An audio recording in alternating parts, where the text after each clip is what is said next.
ಆತ್ಮೀಯ ವಿದ್ಯಾರ್ಥಿಗಳೇ, ಎಲ್ಲರಿಗೂ ಬೆಳಗಿನ ಶುಭೋದಯಗಳು.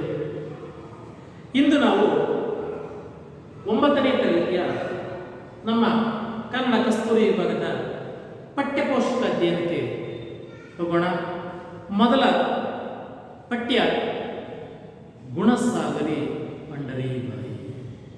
ಗುಣಸಾಗರಿ ಪಂಡರಿ ಮಕ್ಕಳೇ, ಆ ಶೀರ್ಷಿಕೆನೇ ಹೇಳುತ್ತೆ, ಗುಣದಲ್ಲಿ ಸಾಗರದಷ್ಟು ವಿಶಾಲವಾದಂತಹ ವ್ಯಕ್ತಿತ್ವವನ್ನು ಉಳ್ಳತಕ್ಕಂತಹ ಒಂದು ಮಹಾನ್ ನಟಿ, ಒಂದು ಮಹಾನ್ ಚೇತನ, ಒಂದು ರೀತಿ ಸರ್ವಕಾಲಕ್ಕೂ ಸಲ್ಲತಕ್ಕಂತಹ ತಾಯಿ ವಾತ್ಸಲ್ಯದ ಗುಣವನ್ನು ತುಂಬಿಕೊಂಡಿದ್ದಂತಹ ನಮ್ಮ ಬಹುಭಾಷಾ ಕನ್ನಡದ ನಟಿಯನ್ನು ಇಂದು ನಾನು ಈ ತರಗತಿಯಲ್ಲಿ ಪರಿಚಯಿಸ್ತೀನಿ. ಮಕ್ಕಳೇ, ಚಲನಚಿತ್ರ ಅಂದರೆ ಸಜ್ಜನರು ಮೂಗನ್ನು ಮುಡ್ಕೊಳ್ತಾರೆ, ಮಡಿವಂತರು ಅದರಿಂದ ದೂರ ಇರ್ತಾರೆ. ಆದರೆ ಚಲನಚಿತ್ರವೂ ಕೂಡ ಸಮಾಜದ ಒಂದು ಶ್ರೇಷ್ಠ ಮಾಧ್ಯಮ. ಚಲನಚಿತ್ರದಲ್ಲಿ ಶೀಲವಾಗಿಯೋ ಅಶ್ಲೀಲವಾಗಿಯೋ ಅಭಿನಯಿಸ್ತಕ್ಕಂಥದ್ದು ಆಯಾ ನಟನ ಮೇಲೆ ಡಿಪೆಂಡ್ ಆಗಿದೆ.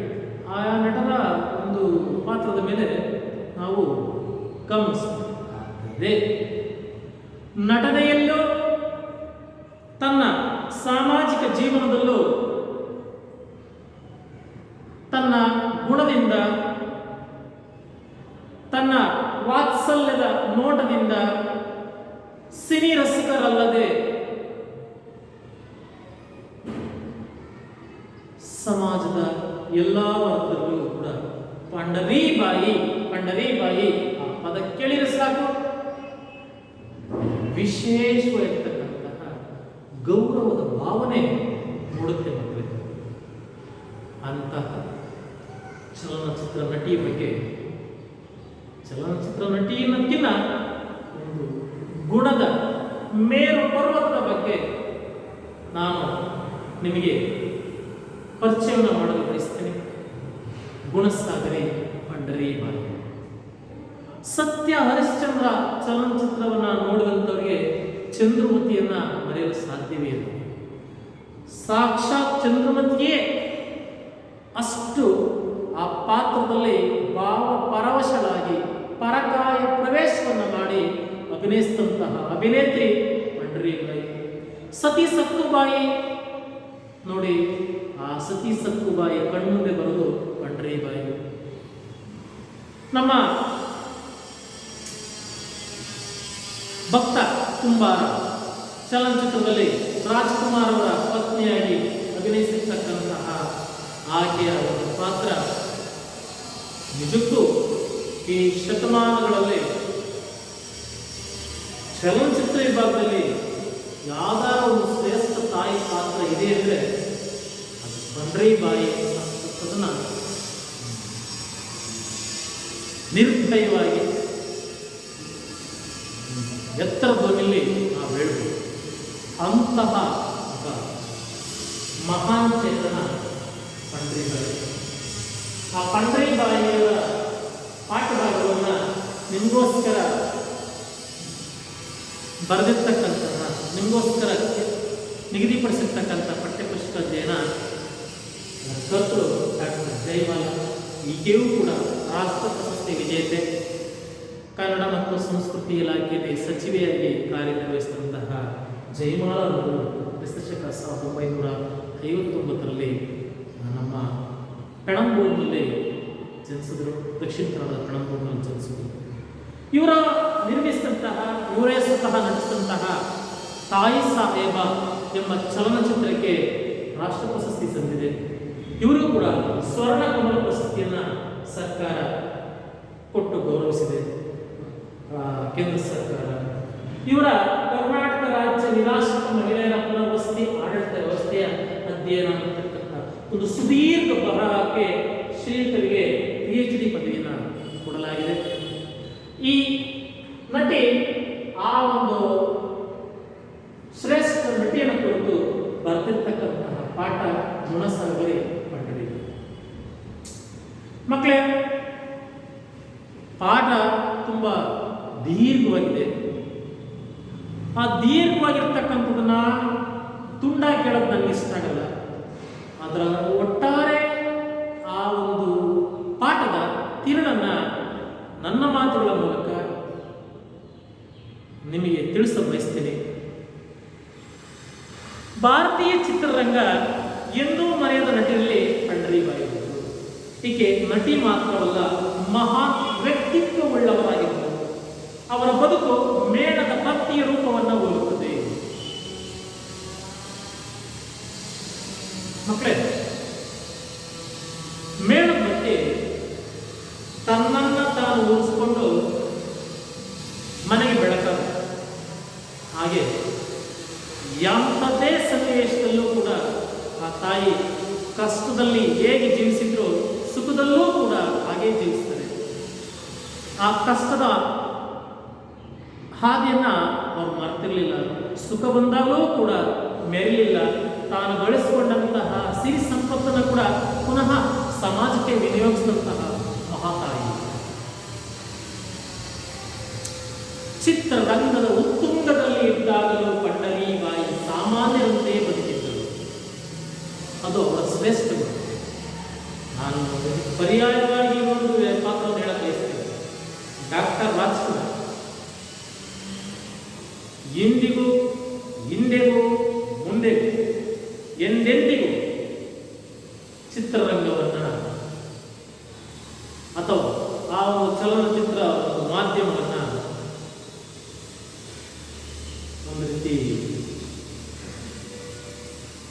ದೈವೀ ಭಾವನೆಯಲ್ಲಿ ಕಂಡಂತಹ ಚೇತನಗಳು.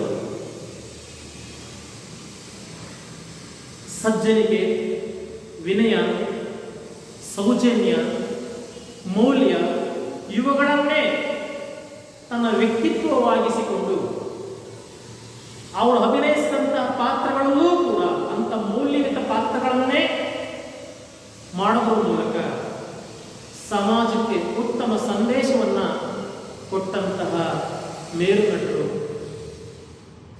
ಪುರುಷ ಪಾತ್ರದಲ್ಲಿ ನಾವು ರಾಜ್ಕುಮಾರ್ನವ್ರನ್ನ ಕಾಣೋದಾದರೆ, ಸ್ತ್ರೀ ಪಾತ್ರಗಳಲ್ಲಿ ನಾವು ಅವರಷ್ಟೇ ಅವರ ಸಮಕಾಲೀನರಾಗಿರ್ತಕ್ಕಂತಹ ಪಂಡರೀಬಾಯಿ ಅವರನ್ನ ನಾವು ಕಾಣಬಹುದು. ಯಾಕೆಂದರೆ ಒಬ್ಬ ಚಲನ ತೆರೆಯ ಮೇಲೆ ನಡೆಸ್ತಕ್ಕಂತಹ ನಟನನ್ನ ಅನುಕರಣೆ ಮಾಡತಕ್ಕಂತಹ ಪ್ರೇಕ್ಷಕ ವರ್ಗ ಸಾಕಷ್ಟು ಜನ ಇರ್ತಾರೆ. ಒಬ್ಬ ಯಾರೋ ವಿಜ್ಞಾನ ಕ್ಷೇತ್ರದಲ್ಲೋ, ರಾಜ್ಯಶಾಸ್ತ್ರದಲ್ಲೋ, ಸಾಹಿತ್ಯ ಕ್ಷೇತ್ರದಲ್ಲೋ ಸಾಧನೆ ಮಾಡಿರ್ತಕ್ಕಂಥವ್ರು ಜನಮಾನಸರಿಗೆ, ಜನಸಾಮಾನ್ಯರಿಗೆ ಗೊತ್ತೇ ಇರಲ್ಲ. ಆದರೆ ಚಲನಚಿತ್ರಗಳಲ್ಲಿ ನಟನಾಗಿ ಅಭಿನಯಿಸ್ತಕ್ಕಂಥವ್ರು ಬಹುಬೇಗ ಜನಪ್ರಿಯರಾಗ್ತಾರೆ. ಆದರೆ ಆ ಜನಪ್ರಿಯರಾದಂಥವರು ಜನಪ್ರಿಯತೆಯನ್ನು ಯಾವಾಗ ಉಳಿಸ್ಕೊಳ್ತಾರೆ ಅಂದರೆ, ಮೊದಲಿನಿಂದ ಅವರ ಜೀವಿತದ ಕೊನೆಯವರೆಗೂ ಅವರಲ್ಲಿ ಆ ವ್ಯಕ್ತಿತ್ವ ಢಾಳಾಗಿ ಉಳ್ಕೊಂಡಿದ್ದರೆ ಮಾತ್ರ ಆತ ಜನಮಾನಸದಲ್ಲಿ ನಿಜವಾಗಿ ನಾಯಕನಾಗಿಯೇ ಉಳಿತಾನೆ. ಅರ್ಥ ಆಗ್ತಾ ಮಕ್ಕಳೇ? ಹಾಗಾಗಿ ತೆರೆಯ ಮೇಲೂ ತೆರೆಯ ಹಿಂದೆಯೂ ನಾಯಕನಷ್ಟೇ, ನಾಯಕಿ ಅಷ್ಟೇ ಗುಣವನ್ನು ಮೈಗೂಡಿಸಿಕೊಂಡಿದ್ದಂತಹ ಈ ಎರಡು ಜೀವಗಳು ಇಂದಿಗೂ ಎಂದೆಂದಿಗೂ ಸಾರ್ವಕಾಲಿಕವಾಗಿ ಜನಮಾನಸದಲ್ಲಿ ಶ್ರೇಷ್ಠ ನಟರಾಗಿ, ಶ್ರೇಷ್ಠ ತಾಯಿ ನಟರಾಗಿ ಪಂಡರೀಬಾಯಿ ಉಳಿತಾರೆ ಕೂಡ ತಪ್ಪಾಗಬಹುದು. ಇದನ್ನು ನಾನು ಮನತುಂಬಿ ಹೇಳ್ತೀನಿ. ಯಾಕೆಂದರೆ ಆಕೆ ಕಣ್ಣುಗಳಲ್ಲಿ, ಆಕೆಯ ಭಾವನೆಗಳಲ್ಲಿ ಪ್ರಕಟವಾಗುತ್ತಿದ್ದು ಶುದ್ಧ ಅಂತಃಕರಣದ ಒಂದು ತಾಯಿ ಮುಖ. ಹಾಗಾಗಿ ಆ ಸಂವೇದನಾಶೀಲತೆ ಎಲ್ಲ ಪಾತ್ರಗಳಲ್ಲೂ ಬರೋಕ್ಕೆ ಸಾಧ್ಯನೇ ಇಲ್ಲ, ಎಲ್ಲ ನಟಿಯರಲ್ಲೂ ಬರೋಕ್ಕೆ ಸಾಧ್ಯವಿಲ್ಲ. ಅಂತಹ ನಟಿ ನಮ್ಮ ಪಂಡರೀಬಾಯಿ. ದೇವರಲ್ಲಿ ಗಾಢವಾದ ನಂಬಿಕೆ ಹೊಂದಿದ್ದ ಪಂಡರೀಬಾಯಿ ದುಡಿಮೆಯಲ್ಲಿ ದೇವರನ್ನ ಕಂಡವರು. ಸಿನಿಮಾ ಎಂಬ ಕನಸಿನ ಲೋಕದಲ್ಲಿ ನಡೆಸುತ್ತಿದ್ದರೂ ಮಾನವೀಯತೆಯನ್ನು ನಂಬಿದ್ದರೆ ಹೊರತು ಅದನ್ನು ಮಾತ್ರ ಅವರು ನಟಿಸಲಿಲ್ಲ. ಮಕ್ಕಳೇ, ನಟನೆ ಅಂದರೆ ಇನ್ನೊಂದು ಪಾತ್ರವಾಗಿ ನಾವು ಅಭಿನಯಿಸ್ತಕ್ಕಂಥದ್ದು ನಟನೆ. ಪಂಡರೀಬಾಯಿ ತೆರೆ ಮೇಲಷ್ಟೇ ತಾಯಿಯಾಗಿರಲಿಲ್ಲ, ತೆರೆ ಮೇಲಷ್ಟೇ ಪಾತ್ರವಾಗಿರಲಿಲ್ಲ. ಆ ಪಾತ್ರಗಳು ಏನು ಗುಣಲಕ್ಷಣಗಳನ್ನ, ಎಂತೆಂಥ ಒಂದು ಸೌಜನ್ಯದ ಗುಣವನ್ನ ಒಳಗೊಂಡಿದ್ದವೋ ಅಂತ ಒಂದು ಸೌಜನ್ಯದ ಸಾಕಾರ ಮೂರ್ತಿಯೇ ಅವರಾಗಿದ್ರು. ಎಲ್ಲಿ? ತೆರೆಯ ಹಿಂದೂ ಕೂಡ. ಆದ್ದರಿಂದಲೇ ಪಂಡ್ರಿಬಾಯಿ ಎಂದರೆ ತಟ್ಟನೆ ನೆನಪಾಗುವುದು ಅಂತಃಕರಣ ತುಂಬಿದ ತಾಯಿಯ ಮುಖ. ಈಗ ಅಮ್ಮ ಅಂದ್ರೆ ಬೆಲೆ ಕಟ್ಟಲಾಗದಂತ ವಸ್ತು. ಹಾಗೆ ಇಡೀ ಉದ್ಯಮದಲ್ಲಿ, ಚಲನಚಿತ್ರ ಉದ್ಯಮದಲ್ಲಿ ಶ್ರೇಷ್ಠ ತಾಯಿ ಪಾತ್ರ ಉಳಿದಿದೆ ಅಂದ್ರೆ ಅದು ಪಂಡ್ರಿಬಾಯಿ. ಪಂಡ್ರಿಬಾಯಿ ಅವರ ಜನನ ಕ್ರಿಸ್ತಶಕ 1928 ಸೆಪ್ಟೆಂಬರ್ 8ರಂದು ನಮ್ಮ ಭಟ್ಕಳದಲ್ಲಿ, ಉತ್ತರ ಕನ್ನಡ ಜಿಲ್ಲೆಯ ಭಟ್ಕಳದಲ್ಲಿ ಜನಿಸಿದರೆ. ಇವರ ತಂದೆ ರಂಗರಾವ್, ತಾಯಿ ಕಾವೇರಿ. ಮಗಳೇ ಸೇರಿದ್ರೆ ಇವರ ಜನ್ಮಸ್ಥಳ ಭಟ್ಕಳ. 1928 ಸೆಪ್ಟೆಂಬರ್ 18ರಲ್ಲಿ ರಂಗರಾವ್ ಮತ್ತು ಕಾವೇರಿ ಎಂಬ ದಂಪತಿಗಳ ಮಗಳಾಗಿ ನಮ್ಮ ಪಂಡ್ರಿಬಾಯಿ ಜನಿಸಿದರೆ. ಅವರ ಪೂರ್ವದ ಹೆಸರು ಗೀತಾ. ಅವರ ಅಣ್ಣ ವಿಮಲಾನಂದ. ತಂದೆ ಮೂಲತಃ ಶ್ರೇಷ್ಠ ದೈವಭಕ್ತ. ಪಂಡ್ರಾಪುರದ ಪುರಂದರ ವಿಠಲನ ಆರಾಧ್ಯ ಭಕ್ತರಾಗಿದ್ದಂತಹ ರಂಗರಾವ್ ಈ ಗೀತಾ ಎನ್ನತಕ್ಕಂಥ ಹೆಸರನ್ನ ಬಿಟ್ಟು ಮಗಳಿಗೆ ಪಂಡ್ರಿಬಾಯಿ ಅಂತೇಳಿ ನಾಮಕರಣವನ್ನು ಮಾಡ್ತಾರೆ. ಶುದ್ಧ ಸಂಪ್ರದಾಯ ಕುಟುಂಬ, ಆರ್ಥೋಡಾಕ್ಸ್ ಫ್ಯಾಮಿಲಿ ಇಲ್ಲ, ಆ ರೀತಿ ಶುದ್ಧವಾಗಿದ್ದಂತಹ ಸಂಪ್ರದಾಯಸ್ಥ ಕುಟುಂಬದಲ್ಲಿ ಜನಿಸಿದಂತಹ ನಮ್ಮ ಗೀತಾ ಅಂದರೆ ಪಂಡ್ರಿಬಾಯಿ ಚಲನಚಿತ್ರ ಉದ್ಯಮಕ್ಕೆ ಹೇಗೆ ಬಂದರು ಅನ್ನೋದೇ ಒಂದು ವಿಸ್ಮಯ. ಹೇಗೆ ಬಂದ್ರಪ್ಪ ಅಂದ್ರೆ, ಇವರ ಅಣ್ಣ ವಿಮಲಾನಂದ ಒಂದು ನಾಟಕ ಕಂಪನಿಯನ್ನ ನಡೆಸ್ತಾ ಇರ್ತಾರೆ. ಈ ನಾಟಕ ಕಂಪನಿಯನ್ನು ನಡೆಸುವಾಗ ಒಂದು ದಿನ ಅನಿರೀಕ್ಷಿತವಾಗಿ ಒಂದು ನಟಿ ಪಾತ್ರವನ್ನು ಮಾಡಬೇಕಾದಂಥ ಒಬ್ಬ ಪಾತ್ರಧಾರಿ ಬಂದಿರಲ್ಲ. ಆಗ ದಿಗಿಲುಗೊಂಡಂತಹ ವಿಮಲಾನಂದ ತನ್ನ ತಂಗಿಯ ಹತ್ರನೇ ಆ ಪಾತ್ರವನ್ನು ಮಾಡಿಸ್ತಾರೆ. ಹಾಗಾದ್ರೆ ಆ ಪಾತ್ರ ಮಾಡುವಂತ ಸಾಮರ್ಥ್ಯ ಆ ಒಂದು ಗೀತಾದಲ್ಲಿ ಇತ್ತ, ಪಂಡ್ರಿಬಾಯಿಯಲ್ಲಿ ಇತ್ತ. ಅದಕ್ಕೆ ಆ ಶುದ್ಧ ಸಂಪ್ರದಾಯಸ್ಥ ಕುಟುಂಬ ಒಪ್ಪಿಗೆಯನ್ನು ಕೊಡ್ತಾ ಅಂತ ನೋಡ್ತಾ ಹೋದಾಗ ಆಗಾಗಲೇ ಪಂಡ್ರಿಬಾಯಿ ಅವರಿಗೆ ಶಾಸ್ತ್ರೀಯ ಸಂಗೀತ, ಭಕ್ತಿಗೀತೆಗಳ ಒಂದು ಅಭ್ಯಾಸ ಆಗಿತ್ತು.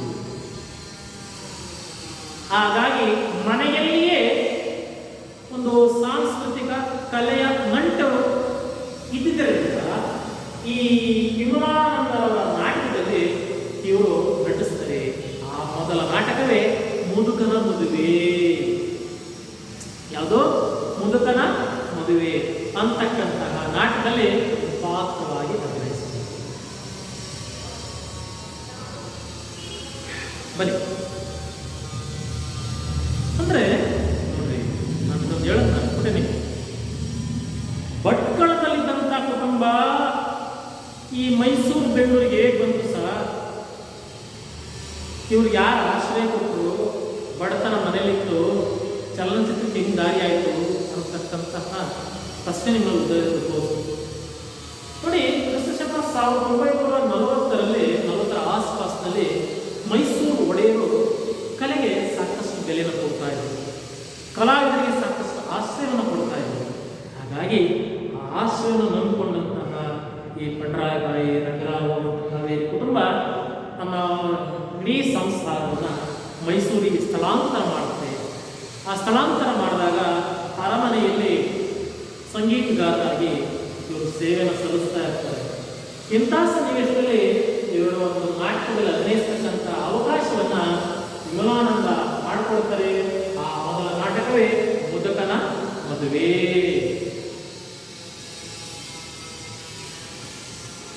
ಆದರ್ಶ ನಾಟಕ ಸಂಘ ಹಮ್ಮಿಕೊಂಡಿದ್ದಂಥ ಮುದುಕನ ಮದುವೆ ಎಂಬ ನಾಟಕದಲ್ಲಿ ಪಾತ್ರಧಾರಿ ಬಂದಿರಲ್ಲ. ಆ ಪಾತ್ರಧಾರಿ ಬದಲಾಗಿ ಬಣ್ಣ ಹಚ್ಚಂತಹ ಪಂಡ್ರಿಬಾಯಿ ಅದ್ಭುತವಾಗಿ ನಡೆಸ್ತಾರೆ. ಇದು ದೈವೇಚ್ಛೆ ಎಂಬುದು ಪಂಡ್ರಬಾಯಿಯವರ ನಂಬಿಕೆ. ಇಲ್ಲದೆ ಹೋಗಿದ್ದರೆ ಕಟ್ಟು ಸಂಪ್ರದಾಯವಾಗಿದ್ದರೆ ರಂಗರಾವ್ ಅವರ ಮಗಳಿಗೆ ಬಣ್ಣ ಹಚ್ಚಲು ಒಪ್ಪಿಗೆ ಕೊಡ್ತಿದ್ದಾರೆ. ನಾನು ಹೇಳಾಯ್ತು.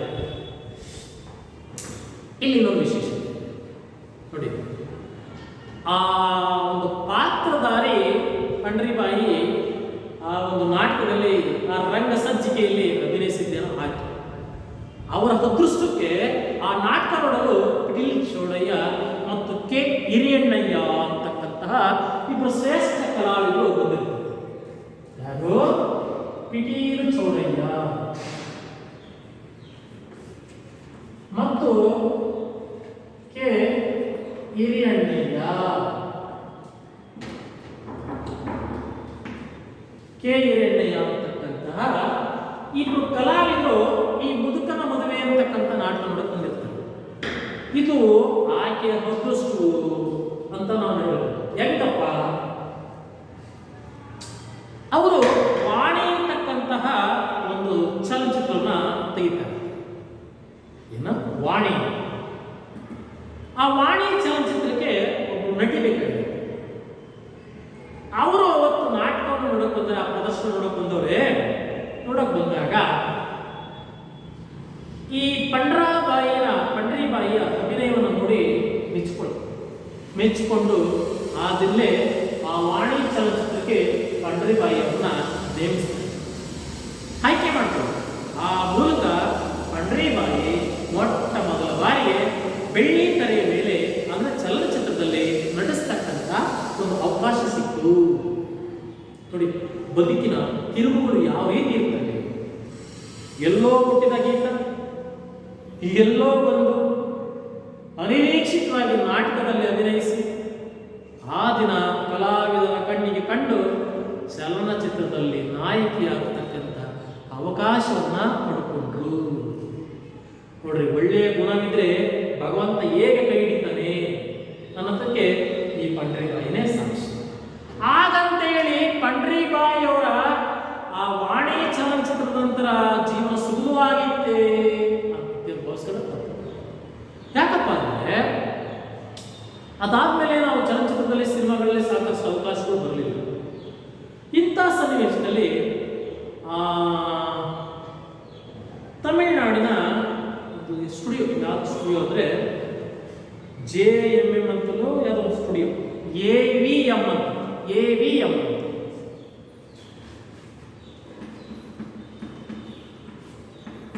AVM ಅಂತಕ್ಕಂಥ ಒಂದು ಸ್ಟುಡಿಯೋ. ಆ ಸ್ಟುಡಿಯೋದಲ್ಲಿ ಇವರು ಪಾಪ ಸಹ ನಟಿಯಾಗಿ ತಿಂಗಳಿಗೆ 300 ರೂಪಾಯಿ ಸಂಭಾವನೆಗೆ ಸುಮಾರು 3 ವರ್ಷಗಳ ಕಾಲ ಒಂದು ಒಪ್ಪಂದಕ್ಕೆ ಸಹಿ ಹಾಕಿ ಅಲ್ಲಿ ಬದುಕನ್ನು ಕಂಡುಕೊಳ್ತಕ್ಕಂಥ ಪ್ರಯತ್ನವನ್ನು ಮಾಡ್ತಾರೆ. ನೋಡಿ, ಕಲಾವಿದೆ ಜೀವನ ಹೇಗಿರುತ್ತೆ. ನಾಟಕದಲ್ಲಿ ಅಭಿನಯಿಸಿದ ತಕ್ಷಣಕ್ಕೇನೋ ಸಿನಿಮಾದಲ್ಲಿ ಅವಕಾಶ ಸಿಕ್ತು, ಒಂದು ಸಿನಿಮಾದಲ್ಲಿ ಅವಕಾಶ ಸಿಕ್ತು, ಒಂದು ಅವಕಾಶಗಳು ಸಿಗದೆ ಹೋಯಿತು. ಆಗ ಆಕೆಯ ಕುಟುಂಬ ಮದ್ರಾಸ್ಗೆ ಹೋಗುತ್ತೆ. ಮದ್ರಾಸಿನ AVM ಅಂತಕ್ಕಂಥ ಒಂದು ಸ್ಟುಡಿಯೋದಲ್ಲಿ ಅವರ ಚಲನಚಿತ್ರಗಳಲ್ಲಿ ಅಭಿನಯಿಸೋಕ್ಕೋಸ್ಕರ ಒಂದು ಒಪ್ಪಂದಕ್ಕೆ ಸಹಿ ಆಗ್ತಾರೆ. ಸುಮಾರು 3 ವರ್ಷಗಳ ಕಾಲ ತಿಂಗಳಿಗೆ 300 ರೂಪಾಯಿಗಳಂತೆ ಆ ಕಂಪನಿಗೆ ಆ ನಟಿ ದುಡಿತಾರೆ. ಆದರೆ ಅದು ಅವ್ರ ಬದುಕಿ ಮತ್ತೊಂದು ತಿರುವು ಕೊಟ್ಟಿದ್ದು ವನ್ನಪ್ಪ ಭಾಗವತರ್. ಈ ಒಬ್ಬ ಶ್ರೇಷ್ಠ ನಟನಿಗೆ ನಾಯಕಿಯಾಗಿ ಗುಣಸಾಗರಿ ಅಂತಕ್ಕಂಥ ಒಂದು ಚಲನಚಿತ್ರದಲ್ಲಿ ನಟಿಸ್ತಾರೆ. ಆ ಗುಣಸಾಗರಿ ಅಂತಕ್ಕಂಥ ಚಲನಚಿತ್ರದಲ್ಲಿ ನಟಿಸಿದ್ದೇ ಒಂದು ಅದಷ್ಟು ಏನು, ಅಲ್ಲಿಂದ ಪಂಡ್ರಿಬಾಯಿ ತಿರುಗಿ ಸಹ ನೋಡಲಿಲ್ಲ. ಅವತ್ತಿನಿಂದ ಅವರ ಅವಕಾಶಗಳು ಏರುವ ಸಿಗ್ತವೆ.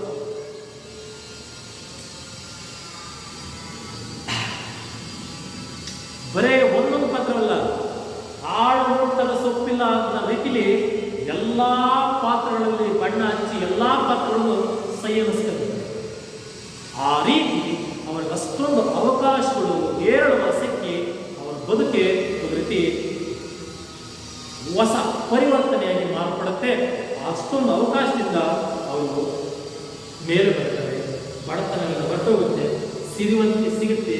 ಸಿರಿವಂತಿ ಬಂದ ತಕ್ಷಣ ಅವರೇನು ಸಿರಿವಂತರಾಗಿ ನಡ್ಕೊಳ್ಳಿಲ್ಲ. ಆ ಬಡತನದಲ್ಲಿ ಹೇಗಿದ್ರು ಅಂತ ಮಾನವೀಯ ಗುಣಗಳನ್ನೇ ಆ ಪಂಡ್ರಿಬಾಯಿ ಸಿರಿವಂತಿಯಲ್ಲೂ ಕೂಡ ಅಳವಡಿಸಿಕೊಂಡರು. ಭಾರತದ ಎಲ್ಲ ಭಾಷೆಗಳಲ್ಲಿಯೂ ಆ ಹಿಂದಿ ಚಲನಚಿತ್ರಗಳನ್ನು ನಟಿಸಿ ರಾಷ್ಟ್ರೀಯ ನಟಿ ಅನ್ನಿಸಿಕೊಂಡರು. ಈ ಗುಣಸಾಧನೆಯಿಂದ ಬದುಕೇ ಒಂದು ರೀತಿ ಬದಲಾಗುತ್ತೆ. ಕನ್ನಡ ಮಾತ್ರವಲ್ಲದೆ ತಮಿಳು, ತೆಲುಗು, ಮರಾಠಿ ಈ ರೀತಿ ಎಲ್ಲ ಭಾಷೆಗಳನ್ನು ನಡೆಸೋದ್ರ ಮೂಲಕ ಆಕೆ ರಾಷ್ಟ್ರೀಯ ನಟಿ ಅನ್ನಿಸ್ಕೊಳ್ತಾರೆ. ಪಂಡ್ರಿಬಾಯಿ ಅಭಿನಯದಲ್ಲಿ ಭಾರತೀಯ ಹೆಣ್ತನದ ಲಕ್ಷಣಗಳು ಅನಾವರಣಗೊಂಡಿವೆ. ಇದನ್ನು ನೀವು ಗಮನಿಸೋದು. ಹೆಣ್ತನ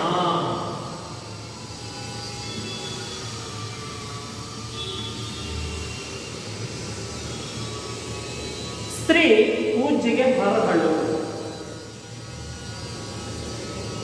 ಅವಳು ಪ್ರತಿಯೊಂದು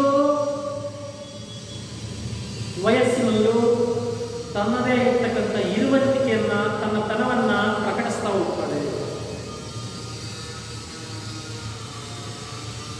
ಮನೆಗೆ ಮಗಳಾದವಳು ಗಂಡನಿಗೆ ಹೆಂಡತಿಯಾಗಿ, ತದನಂತರ ಮಕ್ಕಳಿಗೆ ತಾಯಿಯಾಗಿ, ಮೊಮ್ಮಕ್ಕಳಿಗೆ ಅಜ್ಜಿಯಾಗಿ ಎಲ್ಲ ತನ್ನ ಇರುವಿಕೆಯನ್ನ, ತನ್ನ ಪಾತ್ರವನ್ನು ನಿರ್ವಹಿಸ್ತಕ್ಕಂಥದ್ದು ಹೆಣ್ಣು. ಹಾಗಾಗಿ ಹೆಣ್ಣಿಗೆ ನಮ್ಮ ಧರ್ಮದಲ್ಲಿ, ನಮ್ಮ ಸಮಾಜದಲ್ಲಿ, ನಮ್ಮ ಸಂಪ್ರದಾಯದಲ್ಲಿ ದೇವತೆಗೆ ಒಂದು ದೈವದ ಒಂದು ಸಾಕಾರಕ್ಕೆ ನಾವು ಗೌರವಿಸ್ತೀವಿ, ಸ್ತ್ರೀಯನ್ನ ಪೂಜಿಸ್ತೀವಿ, ಗೌರವಿಸ್ತೀವಿ. ಅಂತಹ ಹೆಣ್ಣುತನದ ಎಲ್ಲ ಆಯಾಮಗಳಲ್ಲಿ, ಎಲ್ಲ ವಯಸ್ಸಿನ ಪಾತ್ರಗಳಲ್ಲಿ ಪಂಡ್ರಿಬಾಯಿ ನಡೆಸೋದ್ರ ಮೂಲಕ ಭಾರತೀಯತೆಯ ಹೆಣ್ಣುತನವನ್ನು ಎತ್ತಿ ಹಿಡಿತಕ್ಕಂತಹ ಶ್ರೇಷ್ಠ ನಟಿಯಾಗಿದ್ದೀವಿ.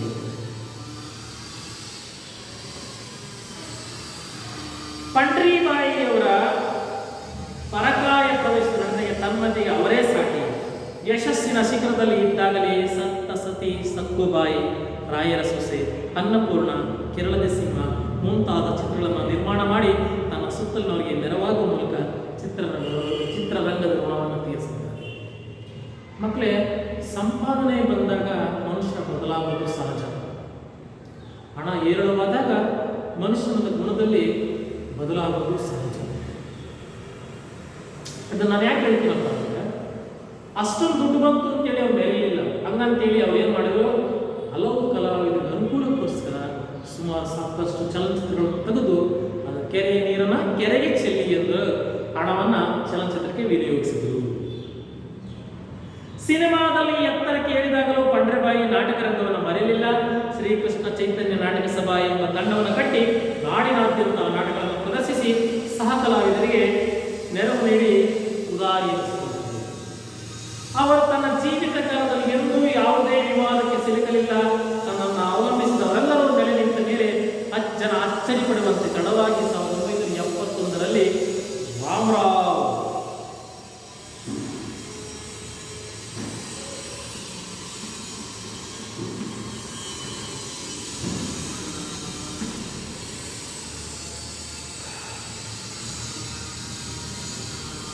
ಮಕ್ಕಳೇ,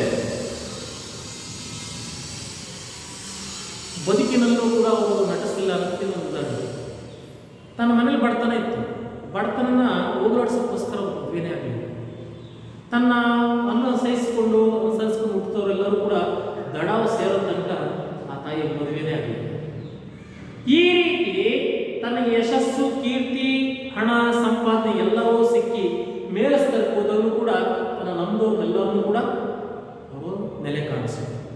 ಅದಾದಮೇಲೆ ನೋಡಿ, ಅವ್ರು ಹುಟ್ಟಿರೋದು 1928, ಆ ತಾಯಿ ಮದುವೆಯಾಗಿದ್ದು 1970. ಅಲ್ಲಿ ವ್ಯತ್ಯಾಸವನ್ನು ಗಮನಿಸ್ಕೊಳ್ಳಿ. 22 + 21, 43ನೇ ವಯಸ್ಸಿನಲ್ಲಿ ಅವರು ಮಂಡ್ಯ ಜಿಲ್ಲೆಯ ರಾಮರಾವ್ ಅಂತಕ್ಕಂಥ ವ್ಯಕ್ತಿನ ಹೊರಿಸ್ತಾರೆ.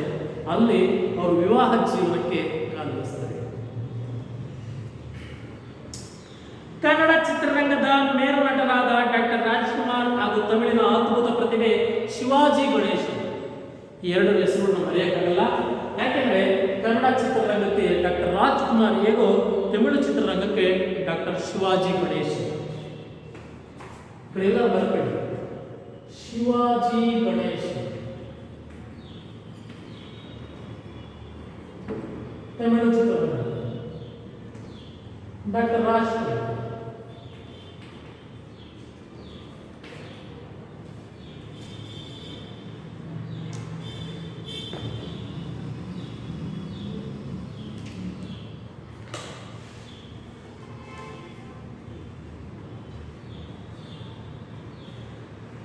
ಡಾಕ್ಟರ್ ರಾಜ್ಕುಮಾರ್ ಅವರಿಗೆ ಮೊದಲ ಬಾರಿಗೆ ನಟಿಯಾಗಿ,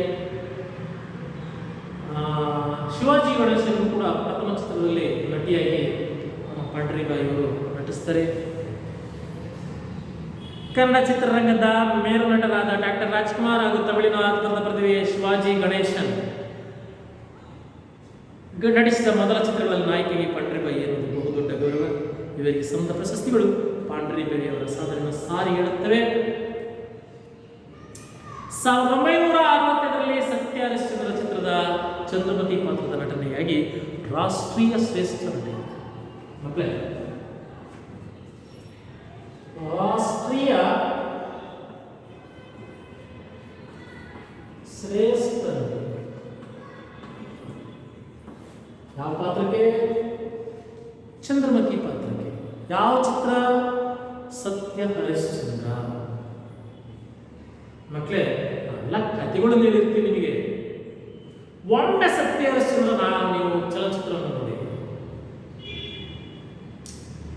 ಆ ಚಲನಚಿತ್ರದಲ್ಲಿ ಆ ಚಂದ್ರಮತಿಯ ಪಾತ್ರ ನಿಜಕ್ಕೂ ಒಂದು ಅದ್ಭುತ ಪಾತ್ರ. ಯಾಕಪ್ಪ ಅಂದ್ರೆ, ರಾಣಿಯಾಗಿ ಮೆರಿಬಾಕದಂತಹ ತಾಯಿ ಗಂಡನ ಸಂಕಷ್ಟದಲ್ಲಿ ತಾನು ಕೂಡ ಪಾಲ್ಗೊಂಡು, ಗಂಡ ತನ್ನ ರಾಜ್ಯವನ್ನೆಲ್ಲವನ್ನೂ ತ್ಯಜಿಸಿ ನಾರುಣಿಗೆ ಧರಿಸಿ ಜನಸಾಮಾನ್ಯನಂತೆ ತನ್ನ ಅಯೋಧ್ಯ ನಗರವನ್ನು ತ್ಯಜಿಸಿ ಹೊರಟಾಗ ಆ ಮಹಾತಾಯಿ ತನ್ನ ಗಂಡನನ್ನೇ ಅನುಸರಿಸ್ತಾಳೆ. ಗಂಡದ ಆ ಸಾಲದ ಮರುಪಾವತಿಗಾಗಿ ಲೋಗರ ಅಂದ್ರೆ ಬ್ರಾಹ್ಮಣ ಮನೆಯ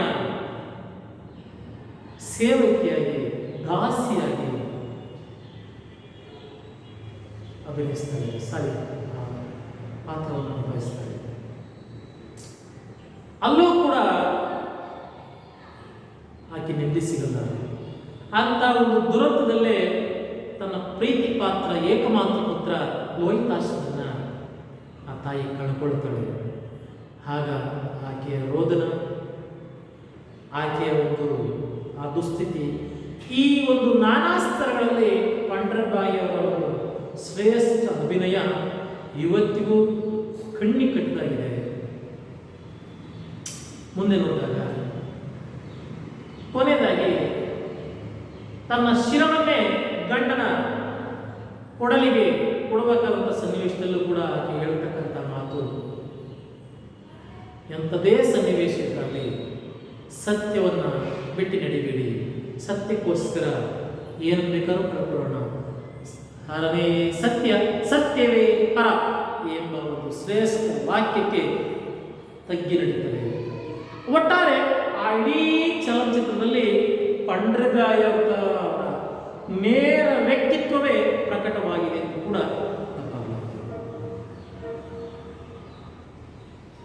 ಶ್ರೇಷ್ಠ ರಾಷ್ಟ್ರೀಯ ಶ್ರೇಷ್ಠ ನಟಿ ಪ್ರಶಸ್ತಿ ಅವತ್ತಿನ ಕಾಲದ ಪ್ರಧಾನಿಯಾಗಿದ್ದಂಥ ಇಂದಿರಾ ಗಾಂಧಿಯವರಿಂದ ಇವರು ಪಡ್ಕೊಳ್ತಾರೆ. ಅದೇ ವರ್ಷ ತಮಿಳುನಾಡು ಸರ್ಕಾರ ಪಾಂಡ್ರಿಬಾಯಿ ಅವರಿಗೆ ಕಲೈ ಮಾಮಣಿ